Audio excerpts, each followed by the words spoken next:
Hey everyone, Violet here, and I wanted to talk about more category romance because I'm like a little obsessed with it. So, for those of you who don't know, category romance is the last sort of real bastion of it is Harlequin. They are a series of romances that come out under like very specific themes and guidelines, and there's like a certain number of them each month that come out under each line. So the one that I've collected the most of, which you can see on this glorious shelf back here, are Harlequin Historicals. So they have like specific word count limits and structural forms and stuff like that. Part of the reason why I'm very obsessed with these is the inherently kind of ephemeral nature of them. These books are released and are printed for the month they are out, and then after that they stop being printed. And so they can kind of disappear. I think some of these, I think the older ones I have up top might be like fully out of print. By the time we get to here, which is like the 2010s and on, they have digital ebooks, so you can still get them that way. But given the fact that mass market paperback and historical romance in general are allegedly in crisis, well, the mass markets are actually getting kind of killed by the end of this year, which I'm curious how that's going to affect Harlequin. I hope it doesn't kill them. Basically, as a result of that and my interest in historical romance, etc., I've decided to put my money where my mouth is, and so I actually signed up for the Harlequin subscription for category romance. I didn't mention that. You can actually, instead of just like buying the books online, you can actually sign up for the you can actually sign up for them to ship them to you once a month, like with their new releases. So with that in mind, I wanted to get into the ones that I've already like received, because I believe I started like right at the end of March, which actually they kind of bump ahead a month. So I signed up at the end of March, which was basically probably rolled into their April. So I actually got May instead. So I started at May. And so I've gotten 4 rounds of it. Well, I actually have another one, but I won't show you guys September's until September. But yeah, I'm going to go through May, June, July, and August's. One of the reasons that I really like Harlequin Historicals is that they don't just focus on Regency and Victorian. That is still the bulk of their releases, but they tend to have at least one book per of their 5 each month that is on a different time period and setup. So, with that being said, let's start with May.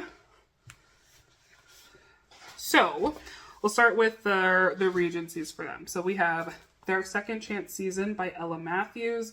This is a part of the A Season to Wed. It's 4 books, each written by different authors. The first 2 came out before May, but I think I own all of them now. So, this is a second chance book, obviously. Can a ballroom reunion lead to a union at the altar? War hero James Ashford needs a rich wife to restore his family's fortune. Despite the scars battle left on his soul, he'll do his duty, even if everywhere he turns he sees the woman he loved and lost. Meeting James catapults widow Amelia back into the past, the letters he stopped responding to while at Waterloo, and her subsequent forced marriage.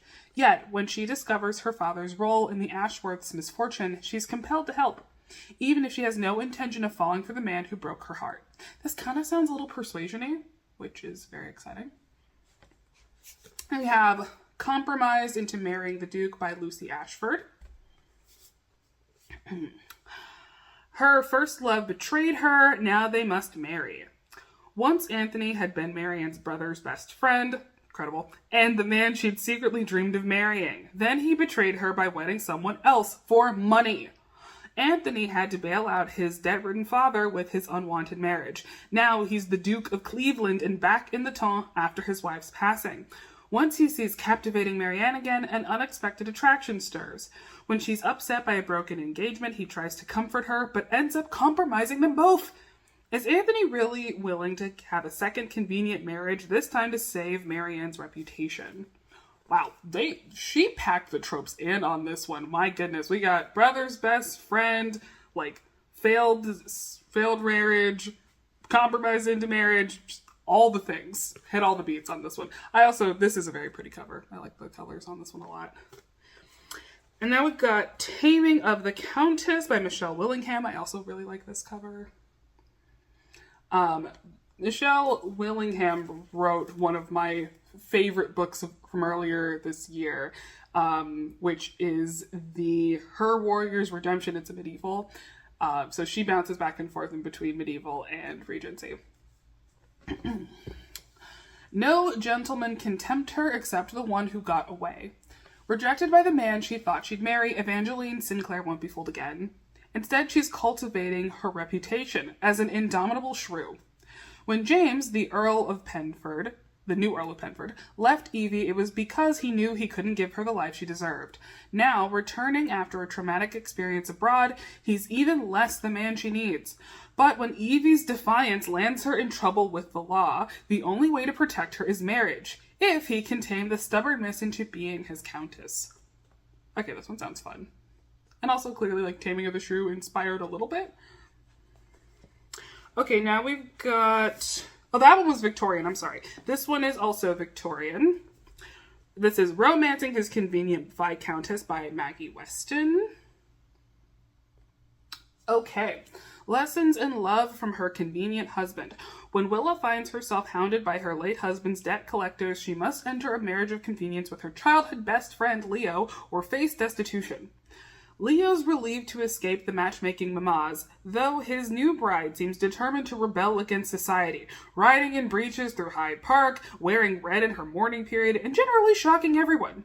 As memories of her unhappy marriage continue to trouble her, Leo knows Willa needs to feel wanted again and to discover the delights of the marriage bed.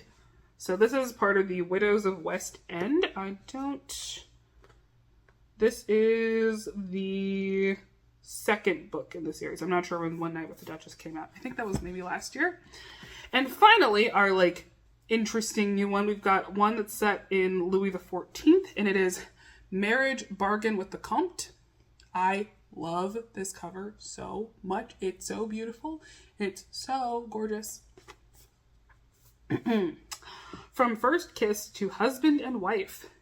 Oh no.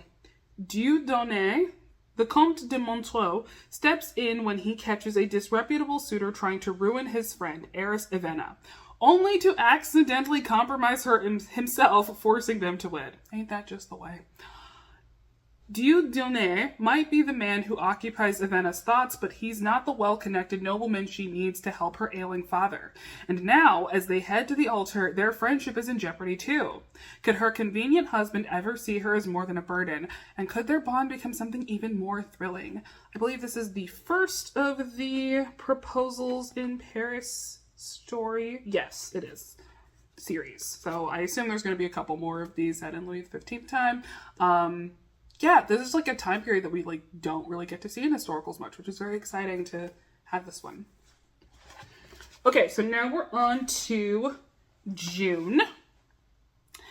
We have here, we got 3 regencies of Viking and an 1880s Egypt, so very fun. We've got The Lord's Maddening Miss by Lucy Morris. I believe this is the final book of the Season to Wed books. We love a plus-size heroine. A sunny miss, a scowling bachelor, a recipe for disaster, or romance? Since returning from Waterloo, Lord Hawksmere has been a bad-tempered recluse. Having sworn never to burden a wife with his dour disposition, Hawk plans to spend the season helping his impoverished sister, but her annoyingly cheerful friend, Miss Maggie Mackenzie, is a distinct distraction. Whiskey heiress Maggie prefers brewing alcohol to being wooed, or that's what she tells herself from her place on the shelf. Hawk is imposing, interfering, yet as their heated animosity melts into something even hotter, will the self-proclaimed spinster admit he's also infuriatingly attractive? This sounds very fun, I will say. Then we've got His Unlikely Countess by Helen Dickson. I will say I do generally like these covers a lot. I think they're very fun. They sought retribution and found temptation.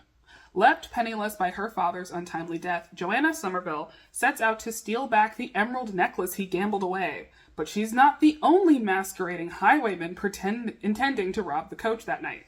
William, the long-lost Earl of Evesham, has also returned to reclaim a family heirloom and his birthright from his scheming stepbrother.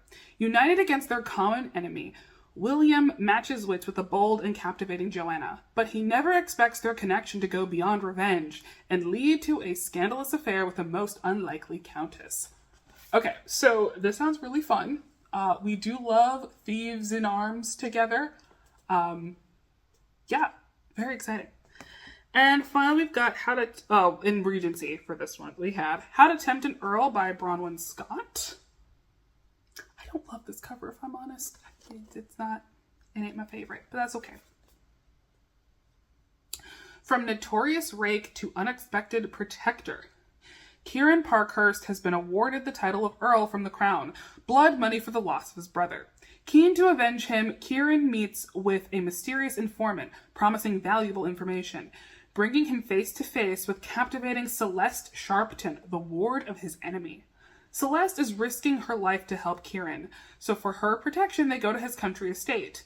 Amongst Kieran's close-knit family, Celeste finally feels like she belongs, but can she tempt the guarded Earl into believing they have a future when the enemy is closing in? So this is part of the Wed Within a Year series. I believe this is specifically her. And this is the second book in the series. I don't think I own How to Court a Rake by Bronwyn Scott. Okay. Now we got the fun ones. We have Viking. The Viking's Royal Temptation by Roxy Harper. This cover's so fun. It's like so campy. I'm so into it. Duty versus Desire. Which will win? Princess and healer Theodora doesn't flinch at the sight of armed soldiers, yet when another uprising threatens to disturb Constantinople's peace, and Varangian guard Eric bursts into her sanatorium, she's stunned by her body's immediate reaction to the rugged Viking. After the tragic loss of his family, Eric vowed to never love again, so he refuses to let his inconvenient attraction to Thea distract him from his duty, escorting her to marry the King of Macedonia. If Thea doesn't wed, her people will suffer, so can the star-crossed lovers fight their feelings as well as their enemies. Okay, we love a bodyguard, we love a road trip. Like, this sounds so fun. And finally we've got, set in 1880s Egypt, Daring to Fall for the Prince by Heba Helmy. I haven't read any books set in this time period, so that's exciting. To Prince Selim with Love. When Elise agrees to pose as her friend Lady Olive in a few letters with a faraway prince, she never dreams she'll actually meet the man. Yet when they travel from England to Egypt and Olive runs away, Elise finds herself alone with Prince Selim and fighting a forbidden attraction. It might be a tactical match, but Selim's all but betrothed to her best friend, and fiercely independent Elise is wary of his royal world. As they team up to solve a dangerous mystery, dare Elise reveals she is the one who wrote the letters and surrendered to this impossible desire. Okay, so we've got like some Cyrano de Bergerac vibes, and we got a mystery, and it's like a setting I don't know much about. Like, this is all like very exciting to me. And now we're on to July. Here we go. Alright, we'll start with the Regencies. We have A Kiss to Stop a Wedding by Sarah Mallory. I'm guessing you could probably, I think we've hit the point where like we're getting to July, so you could probably still get these online or get the physical versions of them. The farther back you go, the less likely that is though, you know? Okay, so Kiss to Stop a Wedding by Sarah Mallory. He must speak now or she'll be forever bound to another. Engaged to a Viscount, Flora is the envy of every debutante. But her husband-to-be's cruel streak makes him anything but desirable. When Flora meets Matt Talacker, the dashing owner of Belmont Pleasure Gardens, she discovers what desire truly feels like after he sets her body ablaze with a single look. Yet Flora knows that she can't act on their intense connection, Her hateful betrothed is privy to a family secret, which means that she can never walk away unless Matt can help her, starting with a moonlit kiss at a masquerade ball. Masquerade. Okay, big complaint. Mask's not on the cover. What the heck? You can't put masquerade in the blurb and not have it on the cover. I demand masks. Oh well. Okay, One Secret Away from Ruin by Joanna Johnson. Okay, I'm going to tell you, this guy, I don't know the name of this guy. This guy's on so many covers. I think he's also on Presents covers for them. He's one of their guys. Like, they love this guy. I don't know his name. I want to find out, but I don't know how to find that out. But he's everywhere. Once you see him, you can't unsee him. Okay. Trusting him means risking a scandal. Alicia Sanderson is keeping a secret that could ruin her family. She's harboring both her sister and her sister's illegitimate daughter, and their dastardly brother can never find out. So when Alicia is caught by handsome Colonel Brooke Beaumont, she pretends the child is hers. After being honorably discharged from the army, injured Brooke's struggling to find his place in society. Helping Alicia find the child's father is a welcome distraction. But believing Alicia still loves the man, Brooke hides his growing attraction to her. As the secrets between them mount, can the truth of their desire win out? Oh, that sounds kind of messy. That's fun. Our last Regency for July is Hastily Wed to the Duke by Sadie King. I think this cover's really pretty. I love her dress. So nice. Oh boy. I'll marry the next eligible lady who walks through the door. After the death of his dissolute older brother, Dr. Ted Scott's grief is twofold, for he'd rather remain a physician than become the new Duke of Falstone. Reluctantly, he must now do his duty and find a bride, whoever that might be. Charlotte Pearson only has herself to blame that she's still on the shelf, living with her unpleasant mother after a failed elopement, so Ted's impulsive proposal is impossible to refuse. He's clear their marriage is purely for convenience, but that doesn't address the fact that he needs an heir. So, marriage of convenience turns to more fun. Okay, we've got a wacky one here. This is a Victorian, but it is The Cowboy's English Lady by Lauri Robinson. Lauri Robinson is one of the more, out there of the Harlequin historical writers. I know that she has one called, Diary of a War Bride, which is, I think, World War II, set in World War II. She has a couple other, she has some, 1920s ones as well. She kind of, and Gilded Age, she sort of writes all of the different areas. Now, what's interesting about this one is that Harlequin Historical does not accept Westerns, but she managed to sneak a Western in, which is very impressive. They stopped doing that maybe 7 years ago or so. But I guess Lauri Robinson was like, I can do what I want. I'm gonna make it work. So, hats off to her. Okay. Hitched in a hurry to a stranger. When rancher Jake Simpson hears of his philandering cousin's upcoming marriage to Lady Caroline Evans, he can't let it happen. The good-for-nothing groom's bound to someone else. But storming to London and stopping the wedding leaves Lady Caroline in need of a husband. Honor-bound to save her reputation, Jake offers himself, and a ticket to accompany him back to Texas, where gossip can't hurt her. It's supposed to be an arrangement of strict convenience, but Jake didn't count on finding Caroline's sweetness quite so charming. Soon he finds himself wondering whether this rugged cowboy can win his refined English wife's heart. So, this sounds fun. And yeah, I'm just shook that she managed to actually get a Western in there, because they've been no Westerns allowed for a hot minute. So, good for her. And finally, we got a medieval Alliance with Her Renegade Knight by Lissa Morgan. Her dress, immaculate. The knight's target becomes his greatest desire. From the moment wool merchant Isolde catches sight of Sir Henry, she senses a powerful bond. But the vigilante knight is tracking down the person penning seditious poems exposing corruption. Poems she secretly wrote! Henry is torn after discovering Isolde's hidden identity, especially as he sympathizes with her cause. When Isolde's apprentice is murdered, Henry joins forces with her, hiding out in his manor where passions run high. Yet after the traumatic death of his family, Henry can't let Isolde breach the walls around his heart. Still, he must find a way to earn her trust. Their lives depend on it. We got political drama. This is the fun thing about medievals, is like the amount of like political shenanigans happening in them. And yeah, we got like bodyguard and longing and stuff. Very exciting. Okay, now we're on to August. So these came out this year. Very exciting. Or this month. Gracious. All these came out this year. But this one came out this month. And you can still get them if you want the paperbacks of them.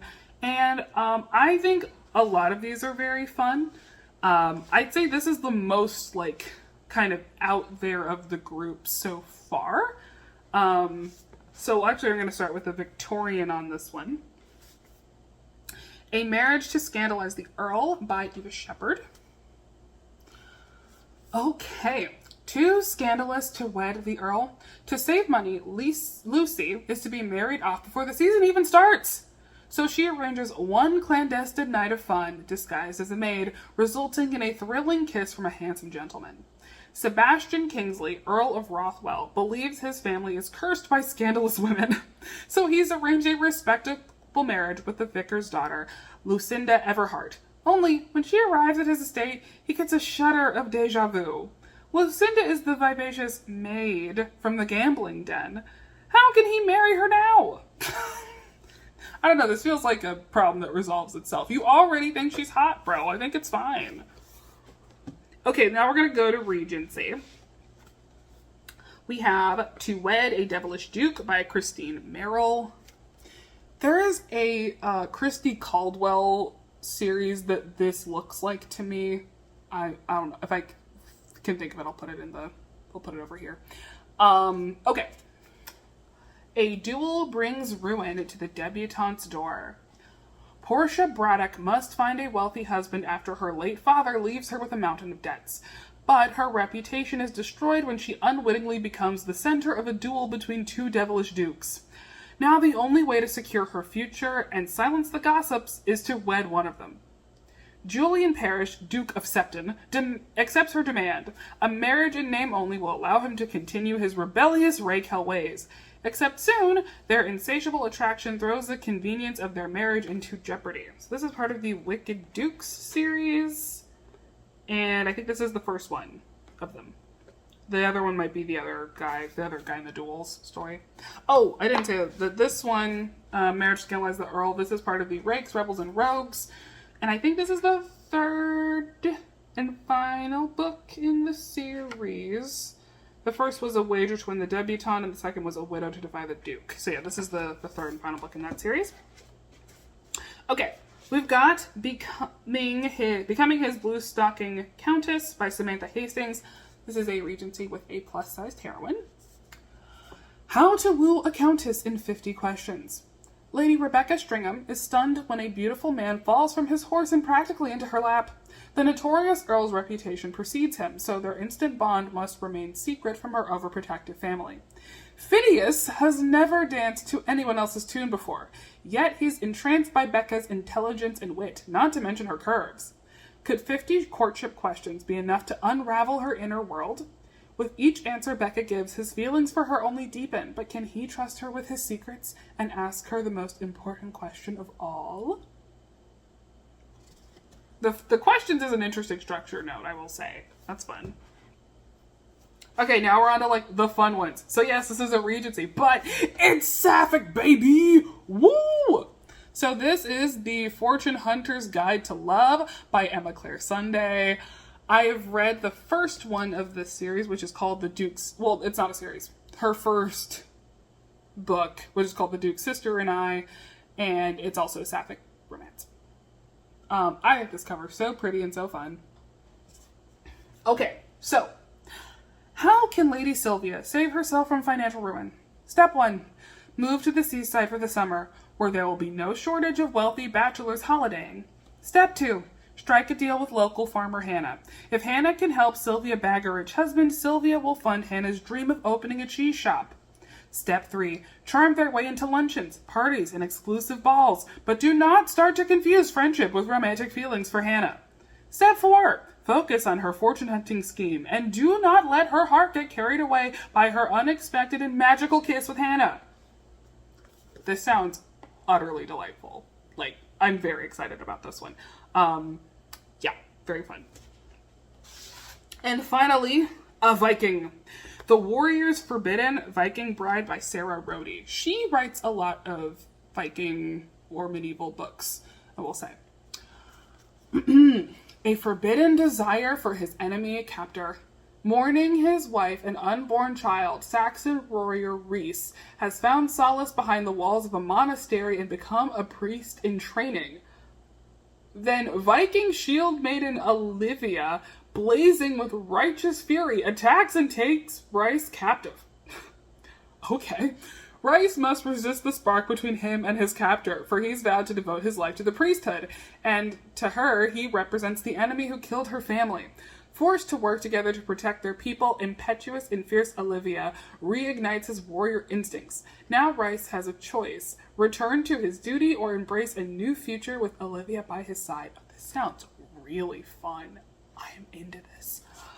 Okay, so here's a question. The question of shame. You might be asking, so you've been like grabbing these for 4 months now? Have you read any of them? No.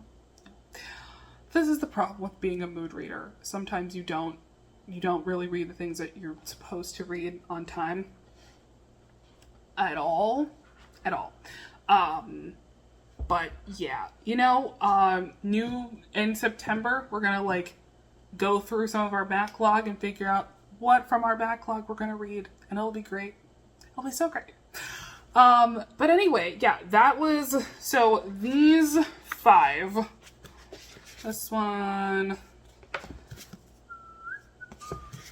all of these are out this month, so if any of them struck your fancy, you should go and pick them up, because historical is dying or something, and mass markets are dying, we're actually dying. So, support the girls. That was certainly a thing I said. Anyway, this was fun to chat about. And next month I will just be doing the September ones, so you can hear about the new Harlequin historical releases. And with that, I will talk to you all later. Bye!